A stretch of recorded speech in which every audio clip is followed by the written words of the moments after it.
देश के छात्रों का गुस्सा अब लगातार दिन पे दिन बढ़ता ही जा रहा है।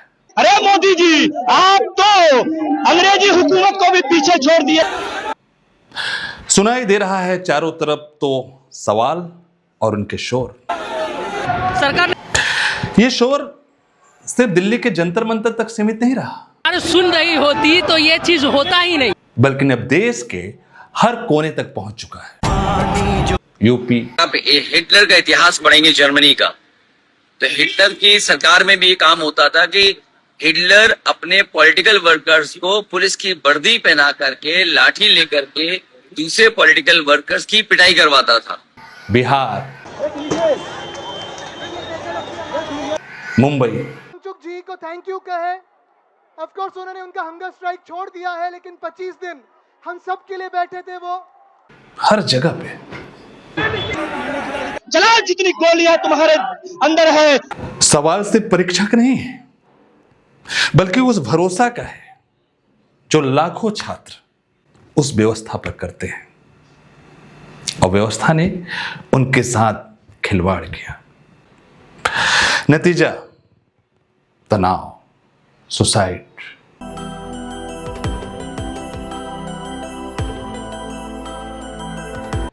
यहां से जन्म लेती है गुस्से की आग। भारत माता की जय, मातरम, इंकलाब जिंदाबाद। और मोदी से नफरत। गद्दी नहीं छोड़ते हैं तो छात्र नौजवान गद्दी छुड़वाने पर मजबूर होंगे। नमस्कार, मेरा नाम है जय विश्व मोहरा और आप देख रहे हैं दृष्टि। नीट पेपर के लीक को लेकर सबसे पहले आवाज उठाए अभिजीत दीपके ने, जो कि काकरोच जनता पार्टी के अध्यक्ष हैं, और उनका समर्थन किया बहुत सारे स्टूडेंट्स और उनके अभिभावक। लेकिन ये तब तूफान आया जब एक व्यक्ति की एंट्री हुई जिनका नाम है सोनम वांगचुक।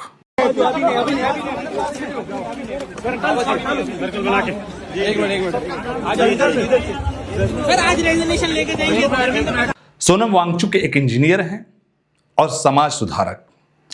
उन्होंने बहुत सारे समाज के मुद्दों पे अपनी आवाज उठाई है।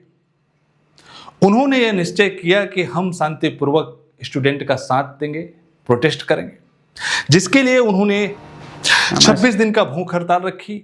आज 26वें दिन 11 किलो उनका वजन कम हो गया, और उसके बाद अस्पताल में एंट्री हुई स्वास्थ्य मंत्री जेपी नड्डा की। मैं आप लोगों को कुछ ख़ास खबर बताना चाहूँगा। अभी रात के लगभग 12:30 बज रहे हैं। अभी थोड़ी देर पहले केंद्रीय मंत्री जेपी नड्डा साहब और जितेंद्र सिंह साहब यहाँ आए थे, और लद्दाख के एपेक्स बॉडी के शीर्ष नेतागण भी यहाँ आए थे। और उससे पहले आप लोगों को मालूम है विभिन्न राजनीतिक दलों के लगभग 65 सांसदों ने आकर और हस्ताक्षर देकर हमसे अनशन तोड़ने के लिए कहा, और वो संसद में इस मुद्दे पर नीट पेपर्स और परीक्षाओं की प्रणाली पर चर्चा करेंगे, ये आश्वासन दिया। और उन्होंने फिर अपना अनशन तोड़ने का फैसला लिया।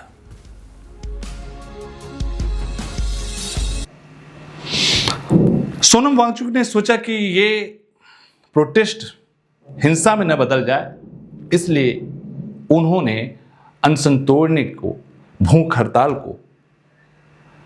हड़ताल छोड़ने को राजी हो गए। अब ये मुद्दा काफी राजनीतिक होता दिख रहा है। लोगों को ये शक है कि आज रात को मैसिव क्रैकडाउन होगा जंतर मंतर और आसपास के इलाकों के अंदर। मैं मोदी जी से कहना चाहता हूँ, इस तरह का मिस एडवेंचर मत करना। आपने सोचा था सोनम वांगचुक को उठा लेंगे तो धरना खत्म हो जाएगा। सोनम वांगचुक को उठाने के बाद धरना और बड़ा बन गया।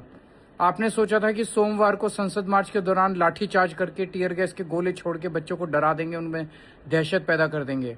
उसके बाद वो और बड़ा बन गया। इसीलिए मैं उनसे कहना चाहता हूँ कि इस तरह का मिस एडवेंचर मत करना, ये आपको बहुत भारी पड़ेगा। ये बच्चे, ये जेंजी है, ये किसी से डरता नहीं है। जितना आप इनको दबाने की कोशिश करोगे उतना ये और बड़े बनते जाए और इनके मन का डर निकलता जाएगा।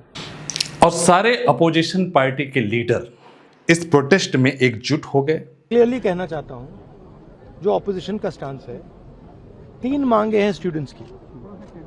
पहली मांग, corrupt education minister has to go. Second, जिन लोगों ने स्टूडेंट्स पे आक्रमण किया, मारा, उन पर एक्शन, अकाउंटेबिलिटी। और third, that prime minister should apologise to the students. और सबके जबान पे सिर्फ एक ही नाम, धर्मेंद्र प्रधान का इस्तीफा। कोई कह रहा है मोदी हटाओ देश बचाओ, कोई मोदी के विरोध में नारे लगा रहा है। यहां तक कि बॉलीवुड से भी कुछ कलाकार इसमें सम्मिलित हुए, जैसे एक्टिंग के बादशाह माने जाने वाले नसीरुद्दीन शाह। उन्होंने भी अपना गुस्सा मोदी के ऊपर जाहिर किया। आदाब, नमस्कार। मैं नसीरुद्दीन शाह 2 बातें अर्ज करना चाहता हूं आप सबसे। पहली बात तो ये कि अगर एक जाहिल इस मुल्क की रहनुमाई करे तो उसका दिल यही चाहेगा कि पूरा मुल्क उसी की तरह जाहिल, ना समझ, ना काबिल और बेरहम बने। राखी सावंत, उनको भी देख लीजिए। भैया या तो मजाक कर लो या तो मुझे सीरियस बात बोलने दो छात्रों के लिए। करने पे आप लोग जा रही है मैडम।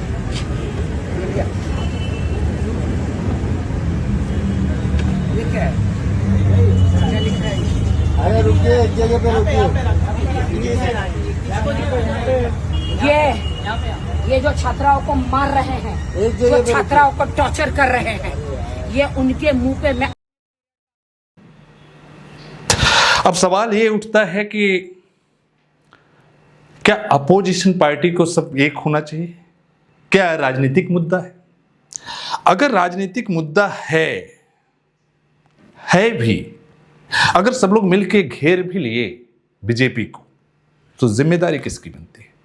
सत्ता में कौन है? बीजेपी। तो जाहिर सी बात है, जवाब देने का भी जिम्मेदारी बीजेपी की होनी चाहिए।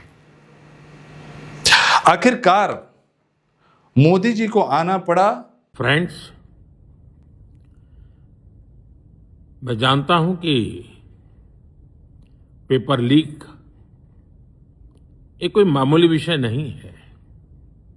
मोदी जी यही आप पहले आ गए होते, लेकिन बीजेपी सोच रहे थे कि हर बार की तरह यह भी एक छोटा सा मुद्दा होगा। मैं कांस्टेबल के रूप में अपने थाना संसद मार्ग में पोस्टेड हूं। कल हमारी ड्यूटी थी, अरेंजमेंट ड्यूटी, जिसमें कि हमें बोला गया था इन लोगों को शांत रखने के लिए कि कोई भी मार्च लीगल नहीं है। हम लोग बैरिकेड्स पे अपनी ड्यूटी दे रहे थे। जब इन लोगों को पीछे कर दिया गया था, तब हमारे को ऑर्डर्स आए थे कि हम लोगों को स्टूडेंट्स को बाहर एग्जिट की तरफ मोड़ना है। और कुट्टी शॉप के कट पे, जहाँ पे कुट्टी शॉप है, उसके पहले एक कट है जो जंतर मंतर की तरफ जाता है, उसी के उल्टे हाथ पे YMCA या YWCA है, उसके बाहर में ही सुलभ शौचालय है। वहीं से हमारे ऊपर पथराव होना चालू हुआ। एकदम से पथराव हुआ तो हमने इधर उधर देखा तो समझ में नहीं आ रहा था पत्थर आ कहां से रहे। थोड़ी देर बाद देखने के बाद पता चला कि सुलभ शौचालय के ऊपर कई लोग छुपे हुए हैं जो कि हमारे ऊपर पथराव कर रहे हैं। और वो पत्थर नहीं थे, वो टाइलें थी। टाइलों को नोकीला करके एज एन वेपन यूज करा जा रहा था हमारे को कट्स मारने के लिए, ताकि हमारे को चोटें ज्यादा आए। तो जैसे ही मैंने उस चीज को देखा तो मैं उसको रोकने के लिए ऊपर की तरफ भागा और मैं सुलभ शौचालय की छत पे चढ़ा। जैसे ही मैं सुलभ शौचालय की छत पे चढ़ता हूँ, वहां पे देखता हूँ कि 2 लड़कियां टाइलें घिसने का काम कर रही हैं और 2 लड़के उनको मारने का काम कर रहे हैं। उन्होंने काफी ढेर इकट्ठा कर रखा था। मैंने किसी तरीके से उस ढेर को फेंका।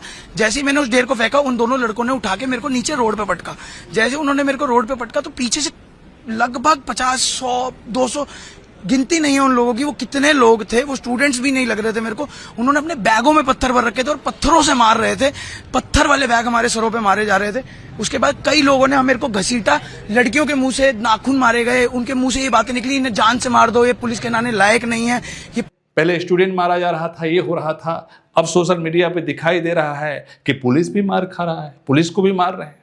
क्या करते हैं आप? मैं नीट एस्पिरेंट हूँ। 21 तारीख को नीट का एग्जाम है। 21 को है? हाँ। तो आप तैयारी नहीं कर रहे हैं? कर रहा हूँ तैयारी। अब एक दिन आ गया अपने हक की लड़ाई के लिए। ओके, क्या लग रहा है, कैसे देखते हैं? एक्चुअल जो समस्या है वो तो है, कैसे देखते हैं इस मूवमेंट को, कैसे देखते हैं? मैं इस मूवमेंट में पहले तो आया था कि हमारे हित की बात होगी, पर ये मूवमेंट कहीं और ज़्यादा दिख रहा है अब तो। जाऊन आलो, रविवारी परत भेटणार आहोत ना।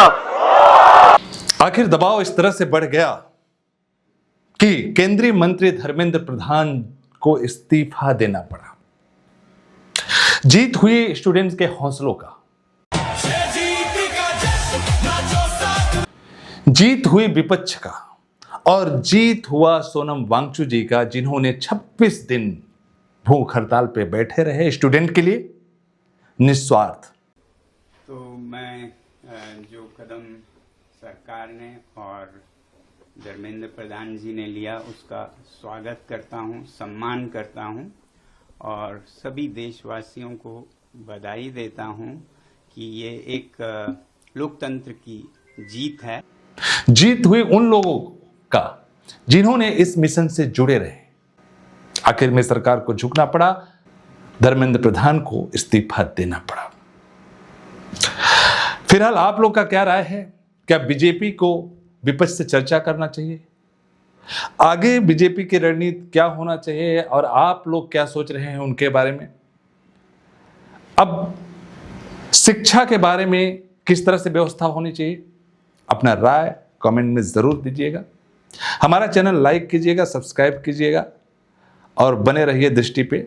अगला अपडेट हम जल्दी ही लेके आ रहे हैं। तब तक के लिए बाय बाय। जय हिंद, जय भारत।